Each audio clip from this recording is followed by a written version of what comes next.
தூத்துக்குடி துப்பாக்கிச்சூடு சம்பவத்தின் போது போராட்டத்தில் சமூக விரோதிகள் ஊடுருவியதாக ரஜினிகாந்த் கூறியது பெரும் சர்ச்சையை கிளப்பியது. இதையடுத்து அவரின் ஒவ்வொரு நடவடிக்கையும் பாஜக ஆதரவு நிலைப்பாட்டில் இருப்பதாக விமர்சனம் கிளம்பியது. இந்தி மொழி கருத்து உத்தரப்பிரதேச மாநில முதலமைச்சர் யோகி ஆதித்யநாத் காலில் விழுந்தது, அண்மையில் அயோத்தி ராமர் கோயில் திறப்பு விழாவில் பங்கேற்றது உள்ளிட்டவற்றை சுட்டிக்காட்டி ரஜினி ஒரு சங்கி என்று பலரும் விமர்சித்தனர். இத்தகைய சூழலில் ரஜினிகாந்த் தனது மகள் ஐஸ்வர்யா இயக்கியுள்ள லால் சலாம் படத்தில் மொய்தீன் பாய் என்ற கௌரவ வேடத்தில் நடித்துள்ளார். இப்படத்தின் இசை வெளியீட்டு விழா சென்னையில் நடைபெற்றது.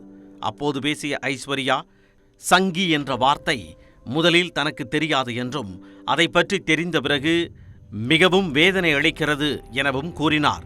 மேலும் தனது அப்பா சங்கி கிடையாது என்பதை ஒரு இயக்குநராக சொல்ல பெருமைப்படுகிறேன் எனவும் கூறினார்.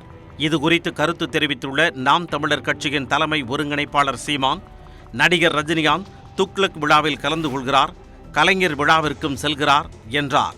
எனவே ஒரு கலைஞரை ஒவ்வொருவரின் விருப்பு வெறுப்புக்கு ஏற்ப பொருத்தி பார்க்கக்கூடாது என்று அறிவுறுத்தினார். தங்கச்சிக்கு சொல்றேன், இப்போ சங்கின்னு சொல்றது அவ்வளவு இழி சொல்லு இல்லையே. சங்கின்னா நீ இல்லைன்னா அதுக்கு வருத்தப்பட வேண்டியதில்லை. நான் தங்கச்சி ஐஸ்வர்யாவுக்கு சொல்கிறேன், அது தேவைப்படவில்லை. தேவையில்லை. நீங்கள் இப்போ என்னை எவ்வளோ விமர்சிக்கிறாங்க, அது இல்லை. ஒருத்தர் சொல்கிறார் உங்கள் மீது வைக்கப்படுற விமர்சனம் உண்மை இல்லைன்னா நீ கோவப்பட தேவையில்லைன்றேன். எது கோவப்படுற? அம்பாட் பேசிட்டு போகிறேன், அதில் என்ன இருக்கு? அவர் சங்கி இல்லை அவருக்கு தெரியும்ல, போக வேண்டியது என்ன? இது பேசுபொருளான நிலையில் சங்கி என்பது கெட்ட வார்த்தை இல்லை என ரஜினிகாந்த் விளக்கம் அளித்தார். சங்கிங்கிறது கெட்ட வார்த்தை அப்படின்னு சொல்லி ஐஸ்வர்யா எங்கேயும் சொல்லலை. அப்பா ஆன்மீகவாதி, எல்லா மதங்களையும் விரும்புகிறவங்க. அவர் ஏன் இப்படி சொல்றாங்க அப்படிங்கிறது அவருடைய பார்வை. அப்படியெல்லாம் ஒன்று கிடையாது.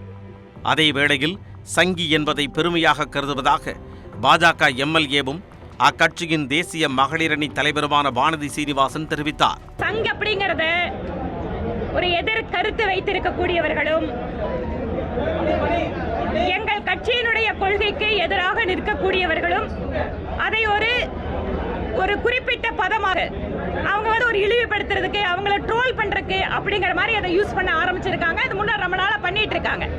இதுல ஒரு சிலர் சொல்றாங்க, ஆமா ஐ எம் a proud சங்கி அப்படின்னு சொல்றாங்க. அதனால இந்த சங்கிக்கு டெஃபினேஷன் அப்படிங்கறத நாங்க சொல்ல முடியாது. எங்களை கேட்டீங்கன்னா நாங்க டெஃபினேஷன் என்ன சொல்லுவோம்? இந்த நாட்டை நேசிக்கின்ற, இந்த நாட்டின் நலன்களை சமரசம் செய்து கொள்ளாத யாராக இருந்தாலும் இந்திய நாட்டினுடைய குடிமக்கள் அவங்கள சங்கின்னு சொல்றதுல பெருமைன்னு சொல்லிக்குவோம். ஆனால் சங்கி என்பதை பெருமையாக எடுத்துக்கொள்வது போன்ற தோற்றத்தை உருவாக்குவதாக விசிக தலைவர் திருமாவளவன் விமர்சனம் செய்துள்ளார். இந்தியா முழுவதும், உலகம் முழுவதும் சனாதன சக்திகள், சமூக நீதிக்கு எதிரான சக்திகள், பாகுபாடுகளை உயர்த்தி பிடிக்கிற சக்திகள், மதவெறியை தூண்டுகிற சக்திகள், வெறுப்பு அரசியலை விதைக்கிற சக்திகள்,